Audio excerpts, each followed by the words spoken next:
When I was a little girl, I lived in a 500-year-old cottage in the depths of rural Suffolk. The British Isles have ancient histories, myths and cultures, but I can only describe Suffolk as feeling like an old county. A county of wood smoke and wide skies, sporadic villages dotted on the flat landscapes, quiet and sleepy. Suffolk is a haunted place, a wild place, a county with tales of sunken villages under the sea, ghostly church bells still heard from beyond the waves, of mythical black dogs roaming its lanes and estuaries, claw marks visible on wooden church doors, a place with the stain of Matthew Hopkins, self-appointed witch-finder general and murderous tyrant woven into its backstory. My first memories are of living in Barn Cottage in the village of Wetherden, a pretty pink timber-framed cottage with prominent historical features. Built the year Henry VIII came to power, this house had character and then some. Its floorboards creaked and presences made themselves known. But I felt safe and cosy in my family nest, my imagination fueled by the nature and animals around me. Rural life is magical as a child. Tapping into this magic, my parents found a thrill in delivering tales of ghosts and of witches. As a child, the word witch still carried its fairy tale meaning. A gnarled old woman in black who would cast an evil spell on you. She meant to do you harm from her secluded cottage in the woods surrounded by brambles. Be careful not to be caught by her, child, or you'll be boiled in her cauldron or tossed into the oven, Hansel and Gretel style. I was 6 when Roald Dahl's The Witches was published, and I read the book till it fell apart, thrilled in particular by all the folklore imparted from the Nordic grandmother at the beginning of the tale. Seeing how spellbound I was by these stories, my parents would ignite my imagination further by tales of witchcraft in our village. The beam over our Inglenook fireplace was heavily furrowed by teardrop-shaped burn marks, deep enough to fit your thumb into. My parents told me that every mark, and there were so many, signified when a witch had been burned in the village.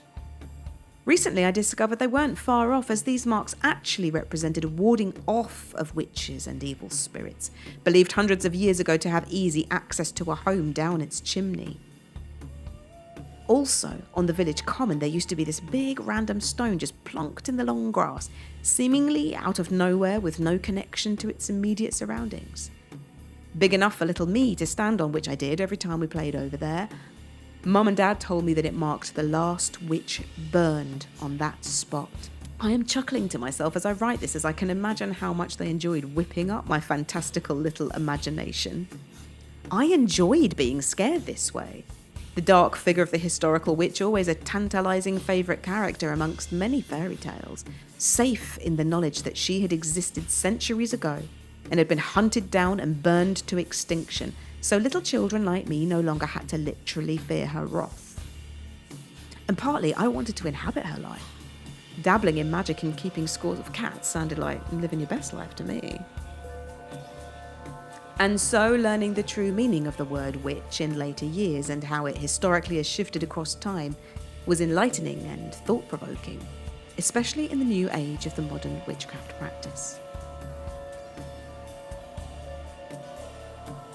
I was 9 when we left the idyll of Barn Cottage and moved into a modern house a few miles away. As I grew into my teenage years there, imaginary games were replaced by shutting myself in my bedroom to strum a guitar, sing, listen to music, or just read. Perusing the nearest town's library, one day I found the book, An ABC of Witchcraft Past and Present by Doreen Valiente, and my younger inner child spirit was awoken. Hurrying it back to my teenage bedroom sanctuary, I was educated and startled by the fact that this spooky delight I'd revelled in a few years back was in fact an actual thing, a spiritual practice engaged in by many, and that the modern-day English-born phenomenon called itself Wicca. At the time, I didn't have the full picture on the history of witchcraft, so the eclectic practice originated by Gerald Gardner in the early part of the mid-20th century unfolded its goddesses and gods, rituals and sabbats, tools and iconography before my eyes as a whole truth. To many, it is the whole truth. Even working with mythological deities is fully real, whether they are just a mental archetype or perceived as a true entity.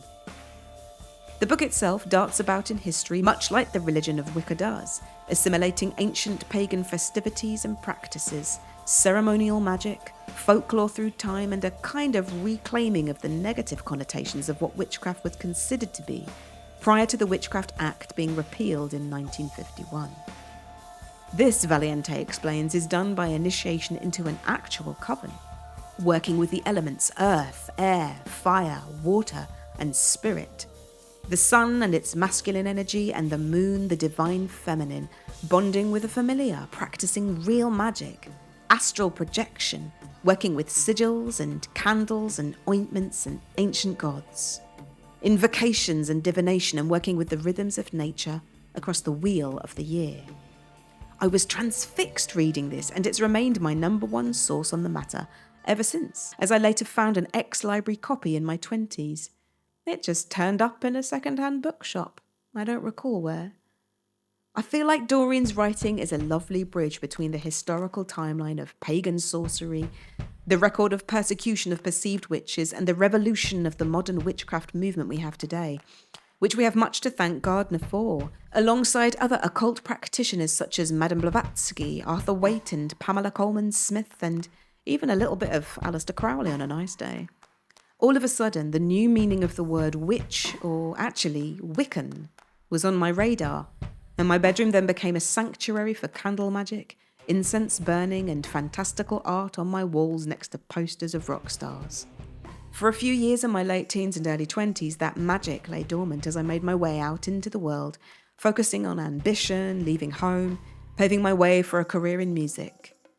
Then, on a visit to Cornwall in my mid-20s, we seemed to kind of stumble across the Museum of Witchcraft and Magic in Boscastle. Any mention of witchery across those dormant years had still called to me, and so I was keen to visit. The museum holds the world's largest collection of magical artifacts relating to occult practice, and walking amongst these relics felt like coming home. Home to the little girl in love with the frightful fantasy of the evil witch figure, but also to the young woman who felt empowered by those who had sanctioned the word and built a new movement in its name. Cornwall itself is such a deeply enchanting part of the world and truly awakens the witch in anyone.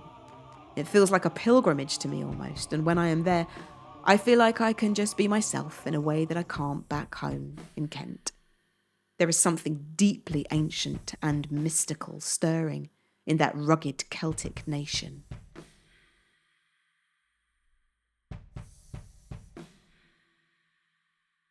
It was delving more into the history of these lands that educated me further on the true history of this thing we call witchcraft. After a good decade of touring the world as a professional singer, I found a deep yearning to reconnect with my homeland when I decided to come off the road in my late 30s. Once again, witchcraft called to me as a healing practice as I had collapsed into a chronic fatigue condition in the aftermath of an intense touring life. Expanding my esoteric library, I came upon this true delight. From ancient roots, stone circles, druids and ley lines, to alchemists, astrologers and magical royal advisors. The book is more male-centric and academic, but that's fine. We have a large collective of female voices in this subject matter, and I feel that the male and female approach is slightly different. Men seeking the science and academia in magic, and women working more with intuition and nature, in general. I still love this book, and what I got out of it the most was the education on cunning folk. Male or female, these trusted practitioners were those we would have typically turned to for healing hundreds of years ago. Through herbal remedies, rituals or charms that would conduct sympathetic magic, the village cunning man or woman could heal your ills, secure your wealth, or cast a spell on a desired potential lover. These folks also ministered over crops with supernatural means in hope of favourable weather and a strong harvest yield. Whilst we may look back and think of this as witchcraft, the cunning folk actually worked magic that would protect against it. Witches and witchcraft were believed to be of evil means, meant to do harm. Cunning folk existed to serve their communities, to heal and do good. Thinking back to the burn marks in our lintel at Barn Cottage, I wonder if the Tudor occupants were advised to make them by Wetherden's wise woman to protect the home.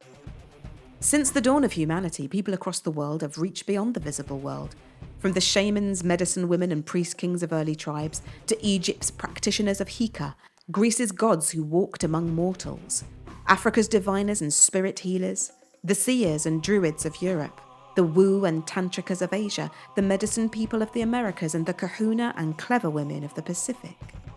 Whether through ritual, plant medicine, trance, or prayer, each sought to commune with the spirit realm and draw from it knowledge, power, and healing. With the rise of Christianity in Europe, those who once healed, guided, and mediated with the unseen were recast as witches, their wisdom feared and persecuted. Worldwide, dominant religions and colonizing powers often suppressed older spiritual practices, labeling healers, shamans, and seers as heretics or devil worshippers. To utter the accusation of witch against one in your community became a very dangerous thing to do. I feel that all who have reclaimed the meaning of the word should do so with an insight into the weight this word has carried across time, morphing from revered to feared and back again. The context forever shifting and a bloody trail of lives lost due to its connotations.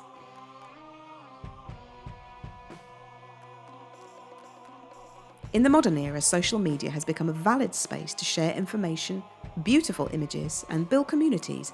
And I must admit, as I sought to shift my identity from vibrant, colourful session singer to grounded, earthy, witchy type, I found lots of inspiration on Instagram. The contemporary witch draws on ancestral practices such as herbalism and working with the cycles of the moon and the wheel of the year, plus an integration of varied cultural philosophies such as energy healing and meditation, and also psychological concepts such as positive affirmations, gratitude, and working with archetypes. An explorer of the phenomenon can pin together their own virtual grimoire of facts and fancies to delve into when wanting to understand the history of the witch and step into the privilege of inhabiting her form without consequence. It is such an eclectic practice that almost anything goes, as long as it harms none. The rise of the witch movement is in conjunction with the rise of feminism, but it seems to have advanced even further this side of the millennium. Occultism is not specific to one gender, but the online world of witchcraft appears to be heavily female in identity, as though women are building their own religion, the only one at this point in time, with feminine energy central to its foundations. There are so many types of witches, from hippie green witch types to city girls with crystals in their handbags, traditional witches who throw herbs into a cauldron and shun the word Wicca, and soulful witches who burn sage whilst they transcend through yogic practice. Hoodoo workers with Bible in one hand and ancestral offerings in the other, tattooed Hispanic beauties whispering messages to Santa Muerte. The list is as long as there are different types of humans. Many a modern witch has a gothic image, drenched in black from head to toe, playing with a historical stereotype in a way that feels provoking and empowering. There are so many stunning images and artists of all mediums online sharing their work in this darker aesthetic, as if to say, yes, you were right about us. We were here all along in the shadows, powerful and in control. There is a popular saying that has been visualized across many a meme that reads, "We are the granddaughters of the witches you could not burn." Historically, it would be more accurate to see those ancestors as wise women, cunning folk, etc. But the sentiment is tied up with the oppression of women in general. We are pissed off and rising in our power to redress the balance of feminine and masculine in a world that so desperately needs equilibrium.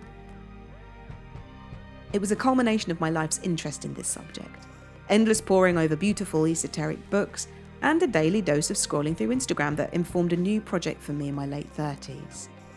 As a lover of nature and rural raised, I had always wanted to observe the seasonal festivals and cycles of the moon with more intentional ceremony. I still enjoyed the thrill of the darker side of the witch fantasy, and the subsequent music I've created has been almost like a gift to my 7-year-old self.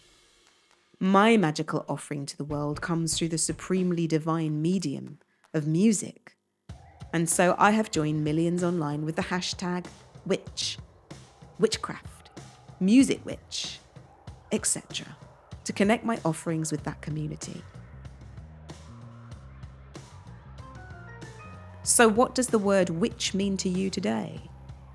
As women move female liberation forward and reflect on not only the oppression of the last few millennia, but on the huge lack of inequality worldwide today still, the patriarchy holding steadfast to their helm, and with the historical facts of the witch trials and execution of tens of thousands of people, the vast majority women, it is understandable that a feminist spiritual uprising is taking place. A continuation of all those hundreds of thousands of years of dancing with the divine the way our ancestors did. But to title oneself witch is a political act in the process. The modern witch does not see herself reflected in the patriarchal religions of the world. However beautiful their true message is, where are the female prophets delivering it? The modern witch turns to herself to find goddess within and the natural elements to find spirit without. She may mark her appearance in clothing and bodily adornments so that the world sees that she is wise to what society expects of her and that she rebels against it. But some of the witchiest women I know do not call themselves by that name. I myself do not, as the word has morphed and changed in its meaning across my life so much because it has done the same throughout history. I struggle to appoint myself witch. However, I feel honoured if others say it of me. The irony of how different that is to a few hundred years ago is not lost on me. And my creative work and personal spiritual practice, love of nature over man-made religion, and aim to make friends with every cat I meet out and about every day, would have seen me hung in the times of Matthew Hopkins. That fact hits me hard as I write it. Strangely, I still yearn to be enjoyably scared by the horrors of my childhood stories. The film The Witch by Robert Eggers came pretty close in summing up the atmosphere I experienced in the dark depths of rural Suffolk decades ago. It's a favourite I often revisit, but now I feel partly guilty for enjoying this folktale whilst understanding how fatal that narrative was for many across centuries. And I'm so happy that such a radical shift has happened to reclaim the practice as a medium for good. And men such as Gardner, plus Alexander's, husband of Maxine, and Stuart Farrar, husband of Janet, were also out there revolting against mainstream religion and calling for a desire to worship goddess as well as God. We must not forget them or the men who lost their lives in the trials. I see many male magic practitioners today who reject the word wizard and absolutely want to be called witch too. Interestingly, it is one of very few titles where the prefix male is commonly used. I am now in my wannabe wise woman era, and it's exciting to see how much more this movement will grow across my lifetime. I partly can't wait to be in my long grey hair, old crone time of life, dishing out wisdom and caring less about who thinks it's woo-woo. I think it's one area of society where elders are respected, sought out for their insight, and seen with a prestige to aspire to. Certainly many of my heroes are of that generation. I'm not on social media much these days, but love some of the long-form art and information shared on YouTube around witchcraft, paganism, nature, alternative living, and eclectic spirituality. What I believe and practice is personal and private, and I create music for escaping into another world that includes many facets of the witch world, from ancient goddesses to the mid-20th century occult explosion. I like inhabiting this more liminal space, partly observing and being entertained by the magic practitioners of the modern era. I admire those who fully commit to the everyday practice and image of the witch. And whilst I don't perhaps appear to walk this full-time path, I do have one foot heavily inside the mystic realm, absolutely up for a journey to the astral plane at any time.